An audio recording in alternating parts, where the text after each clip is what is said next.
Assalamualaikum warahmatullahi wabarakatuh. Perkenalkan saya Ahmad Faiz, Kepala SMA Al-Hikmah Surabaya. Pada video kali ini saya akan berbagi praktik baik tentang perencanaan berbasis data rapor pendidikan, di mana kami akan mencoba untuk memperbaiki prioritas kegiatan yang muncul di rapor pendidikan kami supaya tahun depan kami bisa menjadi lebih baik sesuai dengan program yang kami rencanakan.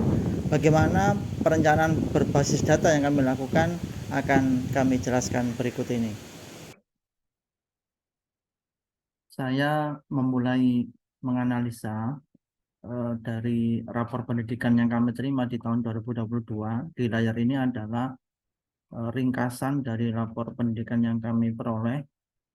Yang dari sini kami mencoba menganalisa kira-kira satuan pendidikan atau sekolah kami itu butuh intervensi untuk aspek yang mana. Di kolom bawah ini kami disediakan beberapa link untuk bisa mengetahui kondisi dan juga untuk bisa mengetahui kira-kira prioritas intervensi apa yang harus kami lakukan, sehingga saya langsung membuka jendela di nomor 3. Ini ada namanya prioritas rekomendasi. Di prioritas rekomendasi ini untuk sekolah kami tahun 2022 dan prioritas rekomendasi SMAS Al-Hikmah Surabaya untuk tahun 2022 itu di nomor 1 itu di aspek D.8 adalah iklim kebinekaan. Yang ini bisa terindikasi atau indikator yang ditampilkan adalah toleransi dan kesetaraan siswa. Di sini kategorinya merintis dan di sini diberi kolom alternatif solusi untuk pembenahan.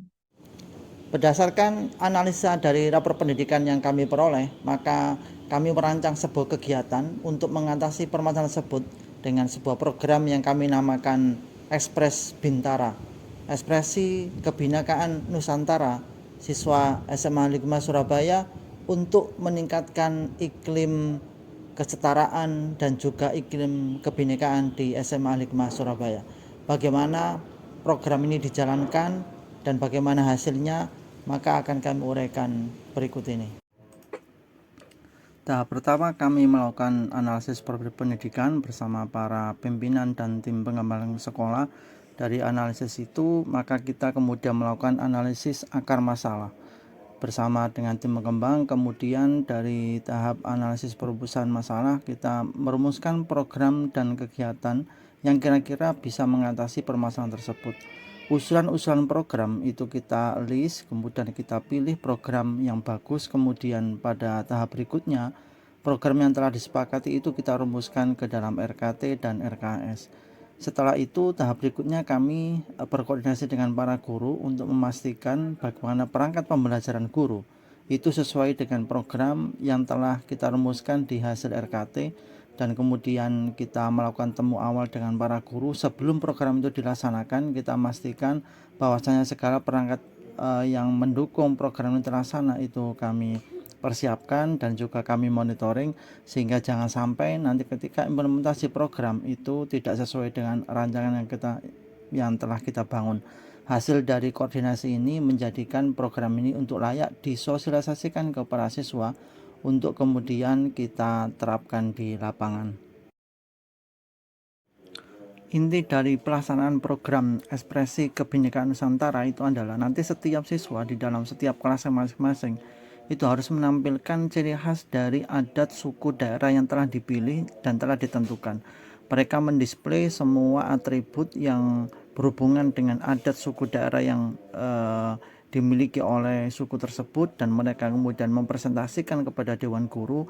Para dewan guru yang telah ditunjuk itu menilai, memantau dan juga memastikan bahwasanya ciri-ciri khas adat-adat daerah yang telah dijadikan sebagai bagian dari proses pencapaian program ini sudah muncul dan diterapkan dengan baik oleh para siswa di kelas masing-masing.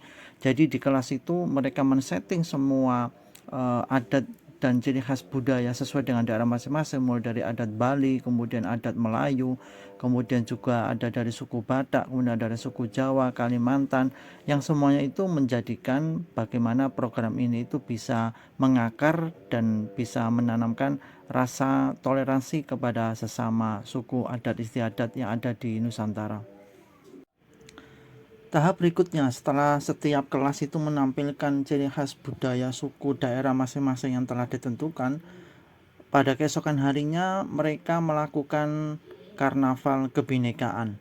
Pada agenda ini, semua siswa di dalam setiap kelas sesuai dengan pilihan budaya suku daerah masing-masing bersama seluruh warga sekolah mengenakan baju adat daerah suku masing-masing. Kemudian kita kumpul di lapangan sekolah, kita lakukan opening karnaval kebinekaan. Di dalam karnaval ini tujuannya adalah bagaimana nilai-nilai luhur yang ada di setiap suku, budaya, daerah itu bisa tersosialisasikan lebih masif ke semua warga sekolah. Dan dengan menggunakan pendekatan karnaval kebinekaan ini, maka sosialisasi tentang keragaman budaya, keragaman adat istiadat, keragaman suku-suku yang ada di Nusantara itu lebih mudah tersosialisasikan, lebih mudah untuk dibelajarkan kepada seluruh warga sekolah, khususnya kepada setiap sekolah, kepada setiap siswa, di mana setiap kelas walaupun mereka mendapat penugasan tentang adat istiadat suku daerah tertentu, ketika mereka bertemu dengan teman dari kelas yang lainnya di karnaval kebinekaan ini, mereka bisa mengenal, mereka bisa tahu ternyata keluhuran budaya adat daerah suku lain itu juga tidak kalah menarik dan tidak kalah hebatnya. Dan dalam agenda karnaval kebinekaan ini, mereka saling bertukar pikiran terkait dengan kelebihan masing-masing suku daerah adat istiadat masing-masing, dan juga bagaimana mereka bisa saling menghargai dan saling bertoleransi. Bagaimana keragaman budaya suku adat yang ada di Nusantara ini adalah hasanah yang harus terus kita jaga dan harus kita lestarikan, karena ini adalah kekayaan leluhur yang menjadi kekayaan istimewa Nusantara, negara kita. Hasil yang kami peroleh dari proses penerapan program Ekspres Bintara, ekspresi kebinekaan Nusantara, untuk meningkatkan iklim kebinekaan siswa SMA Lingkungan Surabaya, maka kami melakukan pengecekan di rapor pendidikan kami untuk tahun berikutnya di tahun 2023.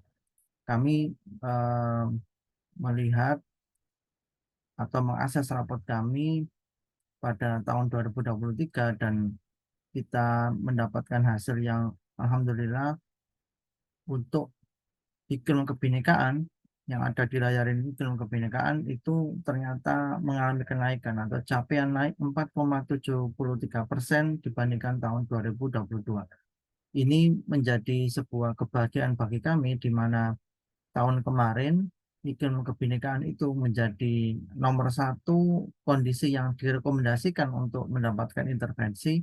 Setelah kita bekerja sama dengan timnya dari sekolah melakukan sebuah perencanaan berbasis data, kita menggunakan atau melakukan pendekatan perbaikan dengan program Ekspres Bintara, yaitu ekspresi kebinekaan Nusantara, yang dikemas dengan bentuk kerja atau proyek kolaborasi antara guru PKN dan guru rumpun IPS, dan ini menghasilkan sebuah hasil yang cukup memuaskan bagi kami, di mana iklim kebinekaan sekolah kami di tahun berikutnya, tahun 2023, ditinjau dari rapor pendidikan kami itu mengalami kenaikan 4,73% dibandingkan yang tahun lalu.